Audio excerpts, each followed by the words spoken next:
আসসালামু আলাইকুম। সবাই কেমন আছেন? আশা করি আল্লাহর অশেষ রহমতে ভালো আছেন। আমিও মোটামুটি আল্লাহর রহমতে ভালোই আছি। আজকের ভিডিওটি শুরু করলাম একটু সকাল থেকে।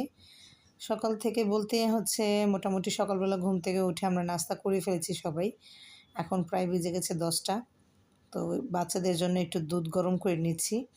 আসলে হঠাৎ করে এতটাই গরম পড়েছে, মানে ৩-৪ দিন বৃষ্টি হওয়ার পর যখন হঠাৎ করে আবার গরমটা পড়লো, তখন মানে সবাই অসুস্থ হয়ে গেছি আমরা।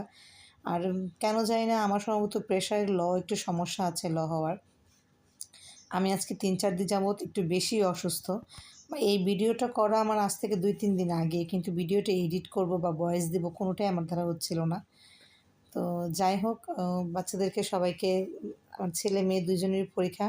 তো ওরা পড়ালেখা করতেছিল, ওদেরকে দুধটা নিয়ে দিয়ে আসলাম। আর এদিকে হচ্ছে আমিও একটি ডিম দিয়ে দুধ ভালো করে ফেটে নিয়ে ওইটা খেয়ে নিচ্ছি আর কি। এটা খাওয়ার পরে শরীরে একটু এনার্জি পাওয়া যায়। মানে শরীরটা এত দুর্বল, কোনো কাজকর্ম করতেই মানে আমার একদমই ইচ্ছে করতেছে না। তো এখন কিন্তু কী করার, সংসারের জন্য তো কাজকর্ম করতেই হবে। আর এদিকে ৩-৪ দিন যাবৎ অসুস্থ ছিলাম। মানে ভালো করে ঘরে একটু রান্নাবান্নাও করতে পারি নাই বাচ্চাদেরকে। এই মাছ ভাজা, তারপর ডিম ভাজি, একটু ভাজি বা ডাল এরকম করেই খাওয়া-দাওয়া হয়েছে ২-৩ দিন। এখন ভাবলাম যে না, একটু উঠতেই হবে, রান্নাবান্না করতেই হবে। মানে ২ দিন কাজকর্ম করি নাই, তারই মাঝে অনেক কাজ আমার জমা পড়ে আছে। আর এদিকে হচ্ছে আমার ট্যাপের পানি শেষ হয়ে গেছে সম্ভবত। একটু পরে আবার বাড়িওয়ালা পানি ছাড়বে। তো যতটুকু পানি আছে ওইটাকে আমি সেভ করে রাখছি। আর ভাতটা বসাই দিলাম। সাথে একটু মুরগি রান্না করব। মুরগিটাকে কেটে, পেঁয়াজ-টেয়াজ কেটে সব কিছু রেডি করে রাখছি। তারপর এদিকে আমি ঘর ঝাড়ু দিতে চলে আসলাম। ওই তো বললাম যে ৩ দিন অসুস্থ ছিলাম, ঘরের কোনো কাজকর্ম করতে পারি নাই। ঘর একদম আমার নোংরা হয়ে আছে, চারিদিকে একদম ময়লা আবর্জনা হয়ে আছে। তারপর গ্রাম থেকে যেহেতু আসছি, ২-৩ দিন থেকে আসছি, সেখানেও কিছু কাপড়-চোপড় ছিল ধোয়ার। মানে সব কিছু মিলিয়ে আবার হচ্ছে আমি আমার বাড়িতে নতুনভাবে, মানে বাড়ির কাজ যেটাকে বলে আর কি, সেটা শুরু করব। তো সেদিকে একটা প্রেশার ছিল, একটু অসুস্থ ছিলাম, মানে সব মিলিয়ে একটা হিবিজিবি অবস্থা।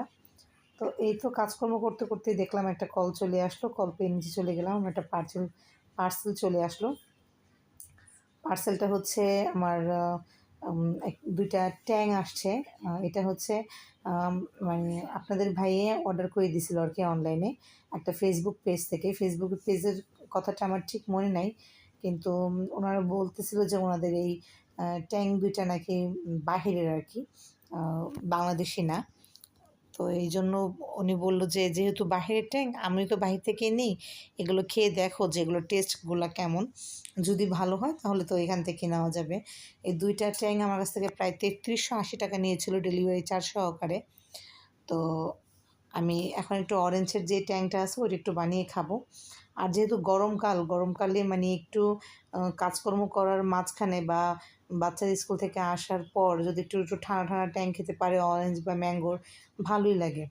তো আমারও খুব ভালো লাগে। কাজকর্ম করতেছি, এমনিতেই তো শরীর দুর্বল, অনেক অসুস্থ। তার মধ্যে আবার একটু ভাবলাম যে একটু ঠান্ডা পানি দিয়ে একটু ট্যাং বানিয়ে খাই। তবে ট্যাঙের কালারটাও যেমন সুন্দর ছিল, ফ্লেভারটাও খুব ভালো ছিল। আমার কাছে খুব ভালো লাগছে। আর আমি সবসময় ট্যাং বানানোর সময় একটু ফ্লেভার বাড়ানোর জন্য একটু বিট লবণ এড করি। সেক্ষেত্রে ট্যাঙের স্বাদটা একটু বহুগুণে বেড়ে যায়। আমার কাছে ভালো লাগে। আপনাদের কথা আপনারা একটু খেয়ে দেখবেন। আপনারা দেখলে বুঝতে পারবেন যে আসলেই কতটুকু আরকি। তো এই তো কথা বলতে, বলতে ট্যাং বানিয়ে ফেলছি এবং খেয়েও নিছি। সেটার ভিডিও করা হয়নি। সবাই আসলে খুব, খুব ভালো লাগতেছিল এই গরমের মধ্যে। প্রচণ্ড রোদ পড়ছে, তার মধ্যে নিজে একটু অসুস্থ। আমি একটু কাজ করতেছিলাম আর একটু বসে রেস্ট নিতেছিলাম। কারণ একধারা সব কাজগুলা করা আমার পক্ষে সম্ভব হচ্ছিল না। কেমন জানি শরীরটা অনেক বেশি দুর্বল লাগতেছিল, আর মনটাও বেশি ভালো না। আসলে স্বাস্থ্য ভালো না থাকলে মনটাও ভালো থাকে না, এটাই স্বাভাবিক। তো এখন রান্নাটা বসাই দিলাম। আজকে আর বাড়তি রান্নাবান্না কিছুই করব না। সকালে একটু ভাত আর একটু ডাল রান্না করেছি। এখন একটু তরকারি রান্না করব, বাস এটা দিয়েই কোনো রকমে চলা আরকি, সুস্থ না হওয়া পর্যন্ত। তো এখানে রান্নাটা বসিয়ে দিলাম। ওইদিকে এত খারাপ লাগতেছিল, এত পরিমাণে ঘামতেছিলাম। তো ভাবতেছিলাম যে কখন রান্নাবান্না শেষ করে কখন গিয়ে গোসল করব আরকি। এদিকে প্রায় বেজে গেছে আজকে, মানে একটার মতো বেজে গেছে। আমি বেসিক্যালি একটার আগে আমার রান্নাবান্না শেষ করে সব কিছু ক্লিয়ার করে আমি আমার হচ্ছে বাচ্চাদেরকে নামাজের পরে ভাত দিয়ে দিই। কিন্তু আজকে একটা বেজে গেছে, এখনও তরকারি মানে চুলার মধ্যে রান্না কষাচ্ছি আর কি। কী করব? স্বাস্থ্য ভালো না থাকলে আসলে কোনো কিছুই ভালো লাগে না। স্বাস্থ্যই হচ্ছে সকল সুখের মূল। কিন্তু আমাদের মানে আমরা মেয়েরা যারা আছি বা সংসারে যারা কাজকর্ম করি, তাদেরকে ভালো থাকুক আর না থাকুক ১ দিন ২ দিন সবারই আসলে রেস্ট হয়, ছুটি হয়, সাপ্তাহিক ছুটি থাকে। কিন্তু আমাদের কোনো সাপ্তাহিক ছুটি নাই। আমাদেরকে কাজ করতেই হবে। আমার মনে হয় যে বন্ধের দিনে মনে হয় যে আমার আরও কাজটা একটু বেশি হয়।